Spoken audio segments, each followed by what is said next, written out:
पुढची महत्त्वाची बातमी आपण पाहूयात। लाडकी बहीण योजनेवरून सभागृहामध्ये गोंधळ पाहायला मिळाला। लोकसभेत फटका बसला म्हणून लाडकी योजना आणली असा आरोप आमदार सतेज पाटील यांनी केला। तसंच 2100 रुपये कधी देणार याची तारीख अजून दिलेली नाही असा सवाल सतेज पाटलांनी उपस्थित केला।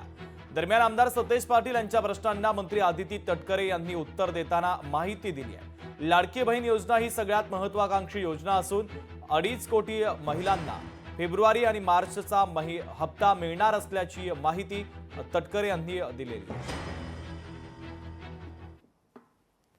योजना करताना विचारपूर्वक कुठला या ठिकाणी निर्णय झाला नाही, फक्त राजकीय हेतू ठेवून या ठिकाणी निर्णय घेण्यात आला।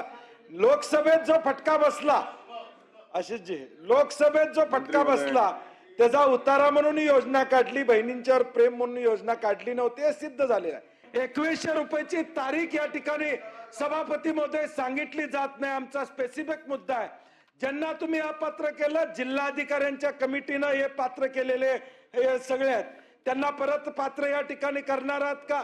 निकषात बदल करून या ठिकाणी तुम्ही भूमिका घेणार आहात का? पुढच्या वर्षभराचे गिरीश महाजनजी म्हणले तसं वर्षभराचे 1500 किंवा 2100 रुपये ऍडव्हान्स दिले तर तुमचा जाहीर कोल्हापूरमध्ये मी सत्कार करतो।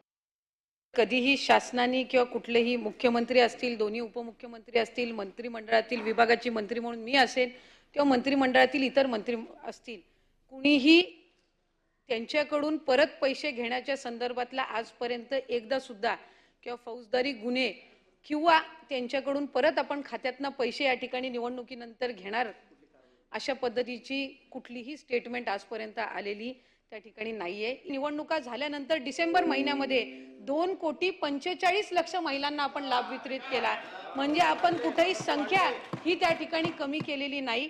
आणि फेब्रुवारी महिन्याचा आणि मार्च महिन्याचा एकत्रितपणाने लाभ आपण 8 मार्च रोजी ज्या वेळेला वितरित करणार आहोत त्यावेळेला 2,52,00,000 महिलांना आम्ही या ठिकाणी या योजनेचा लाभ जो आहे तो डीबीटीच्या माध्यमातून पोहोचवण्याचा जो प्रयत्न आहे तो यशस्वी त्या ठिकाणी करणार आहोत।